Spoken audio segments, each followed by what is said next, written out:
In una nuova puntata di Sport Trading Talk abbiamo come sempre la compagnia di Davide Renna. Eccoci, ciao Yuri. Entriamo subito nel vivo di questa puntata. Ovviamente ci sono diversi aspetti legati agli errori che, lo dicevamo anche nella scorsa puntata, sono un po' la tua passione in realtà.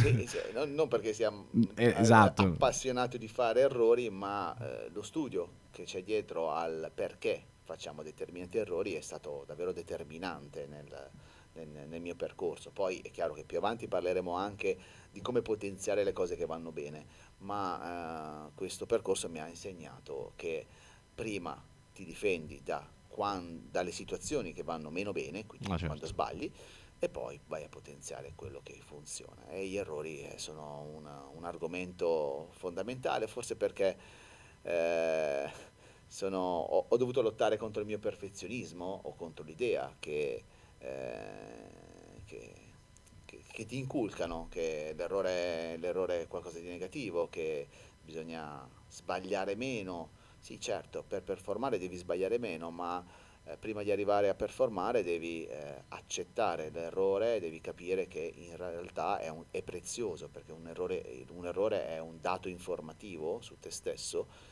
e sul tuo processo che è oro nel momento in cui stai costruendo un tipo di percorso. E ci ho lavorato parecchio, sì, sicuramente. Ma si può dire appunto che gli errori sono inevitabili, quindi è in realtà giusto anche commetterli perché poi fanno parte del percorso e ti aiutano ovviamente a migliorare È sempre. un po' come non ne puoi uscire, cioè non Eh, puoi non sbagliare, puoi imparare a sbagliare di meno.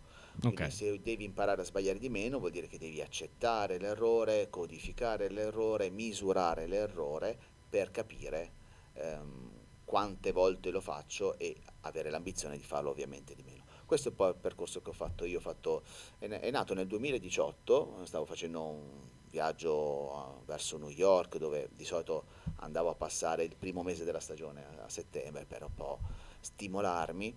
E durante quel viaggio stavo leggendo un libro che è The Mental Game del Poker. Ok. È un libro che mi ha cambiato completamente l'approccio, perché mi ha fatto capire appunto come lavorare sulla parte bassa del nostro processo, quella che porta a quello che l'autore chiama C-game, quindi la performance negativa, per migliorare la propria traiettoria. Fa l'esempio di un bruco, l'inchworm si chiama, che si muove con le zampe posteriori, cioè lui si sposta in avanti solo con le zampe posteriori. Ed è una bellissima metafora perché ti fa capire quanto lavorando sulla tua parte inferiore, in questo caso sono gli errori, in realtà cresci, vai avanti molto. Ed è un lavoro che mi ha portato davvero molto di più rispetto a quello che poi ho fatto, di dire ok, adesso quando sono in performance, come faccio a tenerla più a lungo o a migliorarla? Migliorare quello che già va bene è molto più difficile. E quindi da lì ho iniziato a diventare davvero un detective, Ok. a codificare nel mio database con dei nomi, che adesso magari ne guardiamo qualcuno, ogni singolo mio errore, capire quante volte lo facevo e iniziare a capire cosa c'era dietro a quel tipo di errore. È stato un lavoro affascinante che non è ancora finito, perché poi i primi tuoi 10 errori di quando eri meno sgamato, ecco, erano facili. Adesso sono subdoli. Adesso quando viene fuori un errore, no, è un errore molto più avanzato e molto più difficile da codificare, però è un lavoro che faccio anche adesso.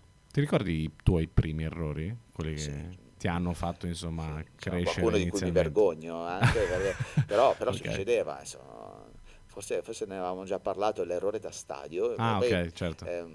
nel processo di codifica davo di quei nomi molto emblematici perché dovevano ricordarmi l'errore, no? Quindi l'errore da stadio era semplicemente l'errore di quando mi capitava a Londra perché hanno Premier League, stadi bellissimi, e a un certo punto io iniziavo a scegliere le mie posizioni in base alla possibilità di andarla a vivere quell'esperienza anziché selezionare, ed è molto pericoloso perché Certo.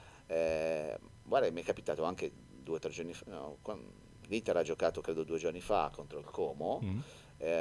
stavo analizzando quel tipo di partita e mi sono accorto che la possibilità o la voglia che avevo di andare a San Siro a vedere questa partita, tra l'altro non sono interista, però era una bella partita da vedere, poteva condizionarmi il processo decisionale. A quel punto ho prima deciso no stadio, e a quel punto quella partita ha perso un po' l'attrattività.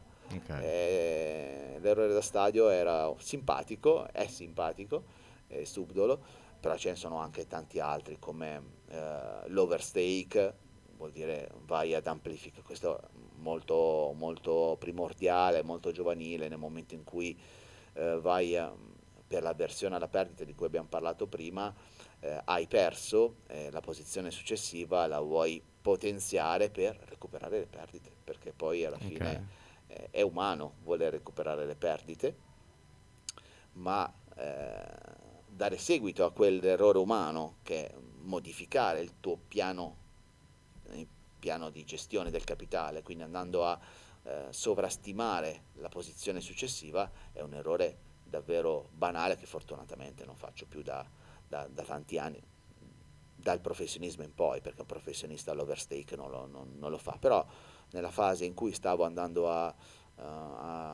costruire il mio processo, il mio professionismo, questo è un errore che mi capitava spesso di fare, ma ce ne sono una decina se vuoi, No, te li certo. posso Diciamo raccontare. che poi ci sono diverse tipologie, no, di errore, tu l'hai classificato durante il tuo percorso, l'hai potuto anche sperimentare ovviamente sulla tua pelle e quindi molto spesso insomma sono legati ad aspetti magari più tecnici, altre volte magari a più comportamentali, ecco. Esattamente, esattamente. Ci sono davvero errori banalmente tecnici, altri comportamentali o gestionali. Adesso l'ultimo che ho rilevato non è ancora un errore, è una frequenza. Io mi sposto molto logisticamente tra Milano, la Slovenia dove abito, il Veneto dove ho un pezzo di famiglia, quindi mi sposto sempre molto. Ho notato una ricorrenza, nel momento in cui mi sposto, le mie performance calano, probabilmente perché lo spostamento ti occupa del tempo, quindi vai a comprimere i tempi e quindi comprimi anche i tempi decisionali. Eh, quindi questo non è ancora una codifica di un errore, è uno di quegli errori subdoli che nascono dopo, che Ok, quindi sono più difficili da correggere, ma ho iniziato a individuare questa ricorrenza e sto iniziando a studiare che cosa c'è dietro. Quindi oggi eh, ri- studiare gli errori serve per codificare per poi trovare l'antidoto, no? Un po' come se devi trovare ah, certo. l'antidoto a un veleno, no? Oggi l'antidoto più importante di questo tipo di casistica è ok, adesso quando mi sposto non faccio trading, oppure evito di spostarmi, però è chiaro che sono due antidoti molto estremi, però che già ti proteggono. Poi mano a mano cerchi di capire come gestire meglio senza quell'antidoto estremo, stare fermo o non muoverti, quel tipo di errore. Però questo fa capire un po' davvero il meccanismo che c'è dietro all'analisi di un errore, che è quello di capire prima bloccarlo con un antidoto. Quindi, ok, stadio, no, basta, ci vado. No? Quindi evito.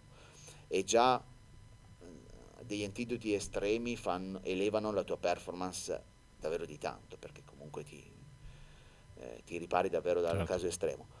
E poi inizi a raffinare quel tipo di antidoto e dici, ok, però posso magari capire che cosa c'è dietro.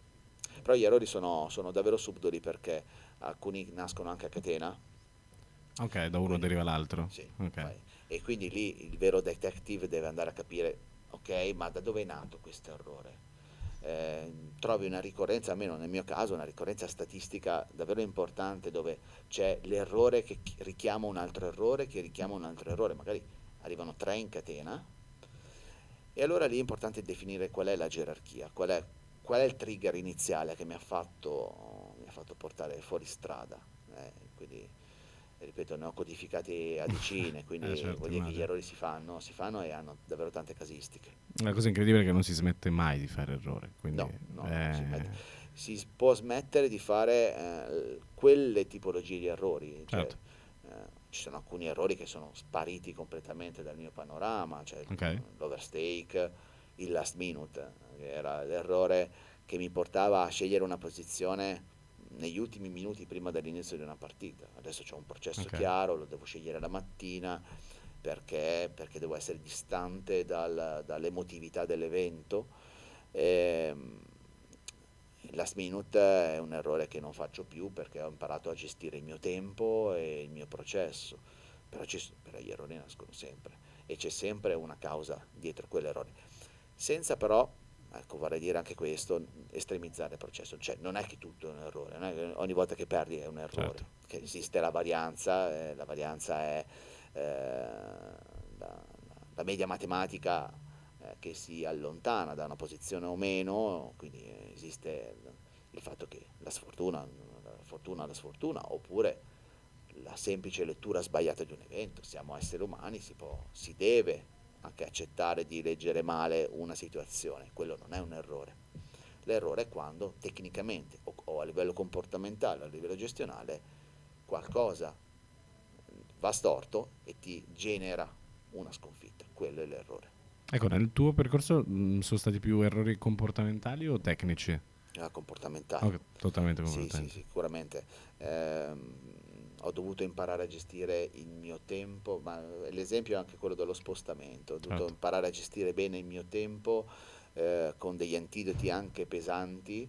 Molte volte, forse in una puntata l'ho anche detto 20 anni fa, era proprio mia moglie, di impostazione tedesca, Ok. a tenere le briglie comportamentali per evitare gli errori. Erano quegli antidoti molto evidenti che mi permettevano di non sporcare il mio risultato finale, perché poi davvero questi errori sporcano la tua performance. Quindi Certo, se solo sei capace di eliminare gran parte degli errori ricorrenti, eh, quella è la soluzione per essere già profittevoli. Cioè non serve assolutamente. essere super performanti, basterebbe non scivolare sulle bucce di banana e iniziare a riconoscere quali sono le bucce di banana. Adesso me ne sono segnati qualche, vediamo, stop, un errore. Ok, Cioè a un certo punto smetti. decidevo di non, Ok. oppure c'era chiuso per ferie.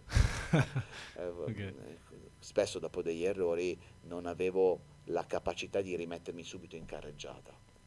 E dici, va bene, ci sta, uno dei modi per riprendere dopo una bad run è anche fermarsi. Eh, Però anche lì è questione di bilanciamento, perché poi se ti fermi troppo spesso inizi a perdere i treni, inizi a perdere le opportunità, inizi a perdere le informazioni, perché poi lo sport va avanti, tu sei fuori e quindi inizi a fermarti per la paura di sbagliare ancora, inizi a sporcare un po' il tuo processo. Mi capitava spesso e quindi quando ho bisogno di una pausa me la prendo, ma poi mi ricordo l'errore stop e dico Davide non esagerare con la pausa perché altrimenti vai a sporcare quello che è il Certo. processo futuro. Diciamo che anche perdi un po' il ritmo, no? Delle Perdi il ritmo, cose. perdi le Eh, informazioni, ehm, non è tanto perdere l'opportunità perché anche qui ho lavorato molto cioè, su un errore, no, non è un errore, è sulla FOMO, che è la mm, fear of missing out, la paura di perdere un'opportunità. È un mostro che ho debellato, è davvero difficile, perché? Perché poi mi sono accorto che le opportunità ci sono tutti i giorni, quindi ce ne sono tante tutti i giorni, quindi non è il perdere un'opportunità, però è perdere il ritmo del tuo lavoro. certo. Cioè se tu vai in palestra tutti i giorni e poi inizi a fermarti molto spesso, poi fai fatica a riprendere, perché anche questo lavoro è fatto proprio di ritmo. Io infatti soffro moltissimo nelle estati, a luglio non ci sono, praticando sul calcio, devo andare sul tennis per mantenere il ritmo, magari non tanto la performance, perché magari sul tennis sicuramente ho delle strategie diverse, ma per non perdere il ritmo di prendere decisioni, di guardare, quindi è molto particolare, sì. Assolutamente, dicevo che poi, come dicevamo prima, gli errori sono veramente tanti, quindi è importante, credo, fare proprio un lavoro come hai fatto tu, no? Segnarti il tutto. Sì. Spesso, insomma, anche in altre situazioni l'essere umano non ci fa tanto caso, ecco, dice, vabbè, è capitato, ma magari non capiterà più. In realtà, fare questo lavoro minuzioso dove riesci a segnarti tutti i vari aspetti, tutti i vari errori che fai, credo sia la cosa più importante alla Ne fine. avevamo parlato nella puntata degli strumenti, avere un database è Certo. fondamentale, codificare ogni singolo errore è fondamentale perché ti permette di misurarlo, cioè tutto quello che non si misura non esiste, quindi in questo lavoro la misurazione è davvero fondamentale. Però quello è uno strumento, prima si parte dall'approccio mentale psicologico di iniziare a vedere l'errore come uno strumento informativo, non come un qualcosa che giudica, lede la propria identità, no? Se sbaglio sono la stessa persona di prima, ho fatto semplicemente un errore, non è che sono più o meno stupido dopo un errore. Quindi un approccio positivo all'errore, un approccio autocritico, quindi perché poi se quando c'è un errore è sempre colpa degli altri, quello non ti farà mai crescere. Certo. Io in quello sono sempre stato molto, anche troppo autocritico, mi sono sempre preso le colpe degli errori, proprio per avere questo tipo di approccio, di dire ok, cosa posso migliorare? Anche, a volte anche troppo, nel senso che non sempre sbaglio per colpa mia, Certo. però tanto gli altri, il mondo esterno lo posso controllare fino a un certo punto, io posso controllare quello che faccio io e quello che sono io, quindi forse è meglio che me la prendo io quel tipo di responsabilità. E allora quello ti permette di iniziare a costruire è lungo, perché poi 10 categorie di errori spero che non vengano fuori in 10 Certo. giorni, dovrebbero venire fuori in un tempo medio-lungo. Ecco. Assolutamente. E qual è stato l'errore più difficile da gestire per te? Oh, che bella domanda. Allora, c'ho qui l'elenco perché mi sono preso degli appunti. Vediamo.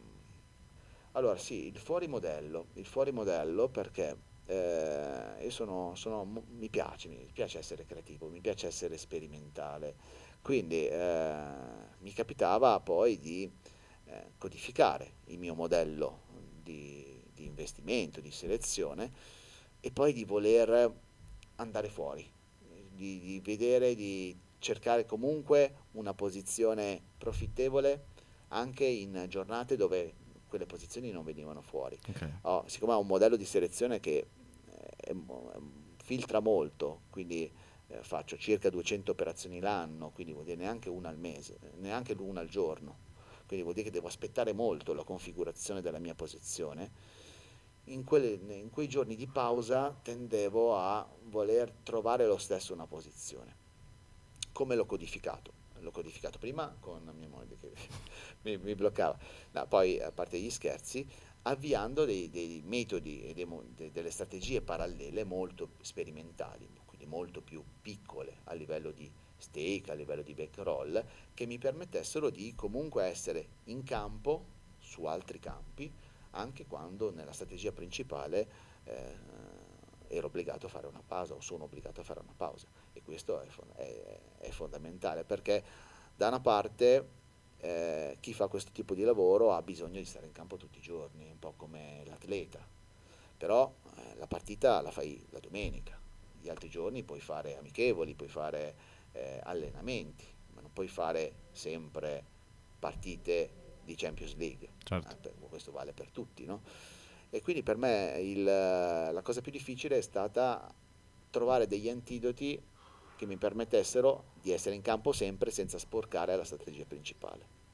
Quindi Assolutamente, questo, mm, mettendomi nei tuoi panni capisco insomma la difficoltà, poi insomma di errori ce ne sono veramente tanti vale la pena appunto approfondirli e trovare magari anche quelli che forse sono un po' più difficili da gestire e come dicevi prima, insomma, trovare soluzioni, ecco. sì, Questo ovviamente è tutto frutto dell'esperienza, indubbiamente. sì, esperienza, dati, approccio autocritico e poi configurare anche come ne esci da un errore, cioè Certo. perché poi ci sono errori che pesano molto anche sul giudizio, perché sebbene io cerchi sempre di essere abbastanza gentile con me stesso perché faccio un lavoro comunque difficile, però ci sono errori che quando si ripetono, e che magari non hai ancora trovato bene la consapevolezza o la codifica o l'antidoto a quel tipo di errore, quando si ripetono è frustrante.